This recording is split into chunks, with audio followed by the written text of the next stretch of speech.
There are wonderful magical people who can just line it up. Oops, and I just did that thing.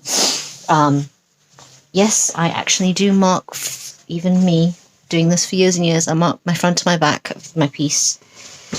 And they just seem to be able to put them together and bang it in the machine and whack it all around. And what I have found, especially again on the extra large pieces, because there's more ease, that they don't quite match up, and they shouldn't actually exactly match up. As you're going around, some people have gone around and they've stitched and stitched and stitched, and then found that, lo and behold, the sleeve is longer than the body piece. And that gets them more frustrated, and you think you've done something wrong, and you haven't. The sleeve is actually intentionally a little bit bigger than the armhole. So, one of the ways to make this easier for yourself, although it takes a little tiny bit more work, but it's a lot easier than unpicking a sleeve after you've got puckers in and are ready to cry, is good old-fashioned pins. There's a couple of things about pins that nobody ever seems, or hardly ever seems to talk about. First is the kind of pin you have. I like to use these glass-headed pins. And the reason is glass-headed pins you can run over with an iron and they don't melt. That's one really good thing.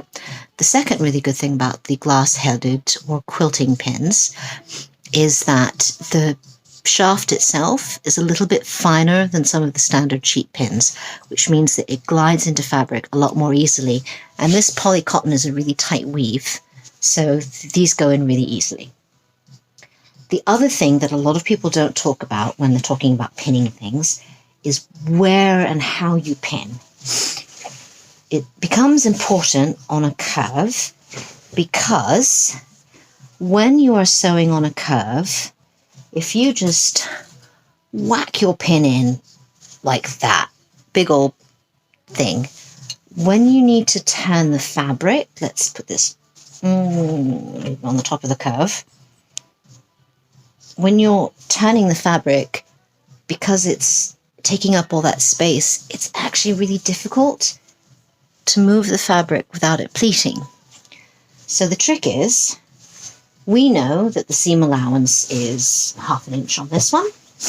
I'm just going to do my pretend 1/2 inch just very quickly with a chalk. Bum, bum, bum. You can mark it, mark where your stitching line is. That's always helpful. As I said, I've been doing this for 30 years, and you can ask 8 out of 10 other stitchers who have been doing it forever, and they will still say, ugh, sleeves. So, you do want to mark that notch and line it up with a little V. Again, I really apologize, this is my first time using this camera setup, so it's going to be a little bit... Okay, so we're going to put the pin in there. Now, the important thing is, let's draw my seam allowance. So instead of just jamming the pin, whichever way, you want to put the pin in just a little tiny pinprick right by the stitching line, because we don't care what's going on the top. We don't care what's going on with all of this. The only thing we care about is just that fine line along the stitching line, and if we can get that nice and smooth, then whatever ruffling is going on elsewhere, we don't really care about. So I've done that notch, and then I'm going to pin the end on either end. So again, I'm just pinning just right where that little seam allowance mark is. Hang on, bear with me. I think I can get some more light. There we go. I don't know if that's too much light. I think that's better. Right. And then I'm going to go to the other side.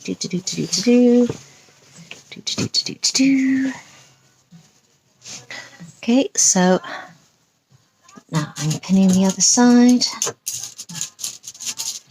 And again, I only want to pin just where that seam allowance is. Now, again, on these, there will be hopefully a notch for the center seam top. So that's the top of the shoulder.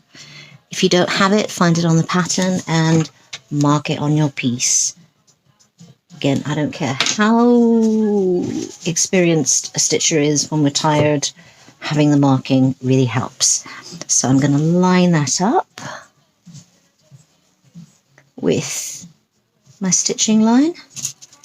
And again, I'm putting that pin in at about the seam allowance and just a tiny pin prick.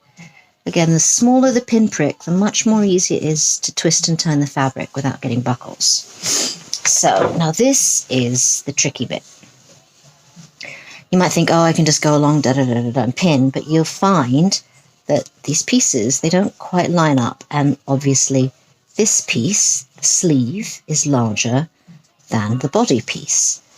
And it's a completely opposite curve.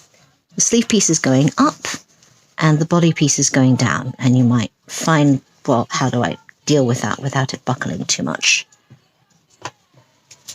The trick is when you're holding the fabric and how you pin it. So always have the sleeve part on top and the body part on the bottom. And then wrap the body piece around your finger. So there's a little bit of a curve, and then you just lay the sleeve piece and you can shift it backwards and forwards until it lines up nicely. And then you put in your pin, again, just the stitching line and only a tiny bit. And again, I'm going to take that, I'm putting it right along my finger and I'm curving it. What this does is, even though it's really thin fabric, it's making the body piece, which is shorter, and the top piece fold and curve the way it would on the body. And also it makes the sleeve piece travel a little tiny bit further. And what you'll find is you have all these little gaps, these little buckles. That's your seam allowance, and that is going to be much easier to stitch over because it's just one small little bit than suddenly finding you have 2 inches that you have to pleat or gather or what have you. So again, you're holding the body piece, curving it around your finger, and then you just gently pull the sleeve piece until it matches up. And I find that that also means that all of these, the ease is very even because it's actually just one finger width. Again, I'm wrapping the body part around my finger and then just gently pulling the sleeve piece to match it, and tiny pinprick right on the stitching line. And when you get to a point at which you don't have any extra on the sleeve piece than the body piece, then you can stop doing the curvy. But I think I need to do one more time.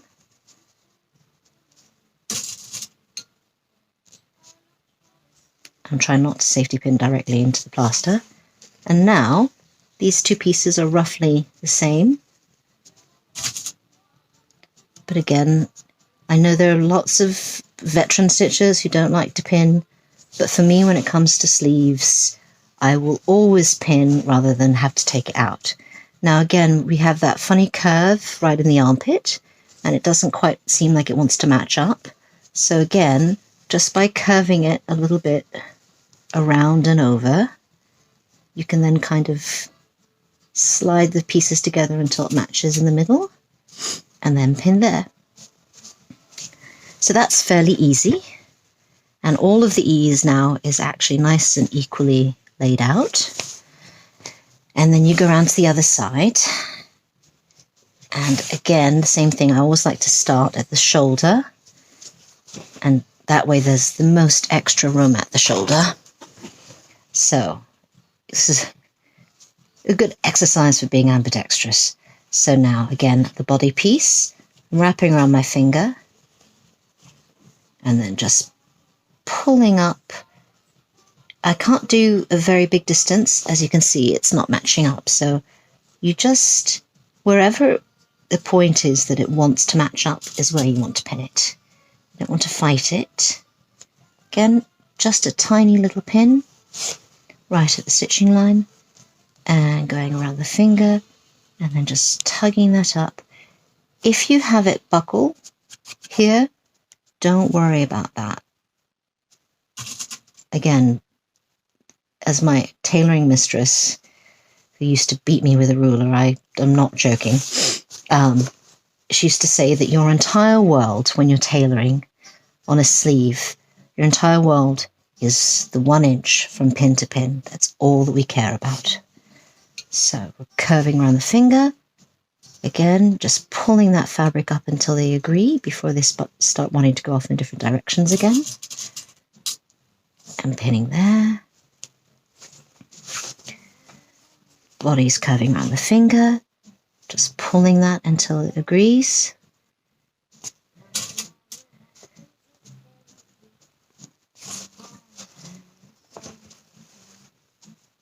When I get sort of mostly around the top of the shoulder, I'll come down a little bit on the bottom. I can see that for that first little bit it agrees without having to do any curving, and then it does the thing where it goes off in 2 different directions. So I'm going to do,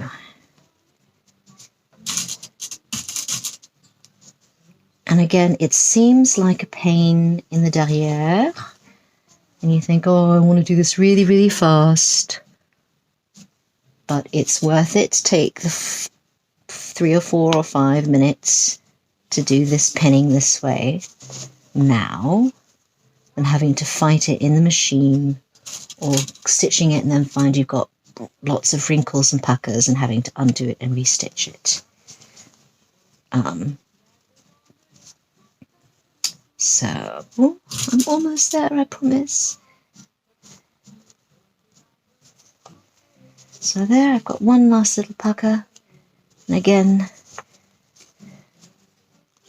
just sliding them until they agree.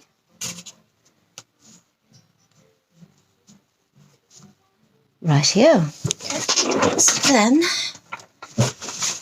when I go over to stitch, always, especially if you're like me, where I shift the needle from place to place to do my seam allowances or stitching lines, just always when you come back to the machine after you've stepped away, make sure that it's at the needle setting that you want and the stitch length that you want. So now, when you go to stitch it along that, oh look, I was right. I was correct about my stitching line. Let's see if I can move this camera up a little closer. There we go. So now, the other nice thing about having the pins in is it gives you something to really hold on to and pull that fabric tight, which gives you a much straighter line, even though we're working on a curve. And you can really feel if something feels wonky or gathered up underneath. And again, since these are glass-headed pins, they're really thin and I don't worry about stitching over them. They tend to just bend out of the way. This one wants to come out on its own. So again, so I actually use the pin and I do a little tug, and then I can feel with my middle finger, my rude finger, whether or not there's any wrinkles. And again, I don't care if there's stuff going on here. I don't care if there's stuff going on the outside edge. I'm just wanting to feel right where it's going to go into the machine. That's nice and smooth. And I'm not deliberately going slow for you. I do go this slow. You're going to reach that point where you have that extra ease. And again, just go slow. If you have, this is a sort of a big bit of ease. One other thing that you can do when you're going around the first time is if you use a larger stitch, that means that it's actually less likely to bunch up. So you can do a larger stitch than you might normally, just for a first go around. Make sure that it's stitched nicely the way you want it, and then you can just go and stitch it again really fast with a smaller stitch afterwards, which There's nothing wrong with that. You're just going to make it more strong. I just nearly panicked myself because I felt something funny, but it was the seam on the body. It's perfectly normal. But again, because you're just thinking about that 1 or 2 inches, that's all that you're worried about. Don't worry about the curve. Don't worry about all the extra fabric. Just have that nice layer of fabric from pin to pin. And again, I know that there's a lot of pressure to go fast, get it done fast. But there's also some concerns that we want it to be really sturdy and strong for the nurses, to keep them ripping out their armpit. So on sleeves, I always go slowly. I don't care. I would rather go slowly once than go fast and have to repair it afterwards and get really, really upset undoing the stitching. Especially on the donated user fabric, which is not as sturdy as this nice new fabric. You know, if you have to pull up your stitches once, then it can ruin the fabric. So there, that was a very, very easy sewing. All the eases in. I'm going to go and end the video bit here. I'll go back to the photo step by step. I'm going to press this out and show you how lovely, nice and smooth it is afterwards in a photo, because I don't know how to video edit 2 clips on my phone together. So I'm just going to go low tech on this, and I will see you later. Thank you. Bye-bye.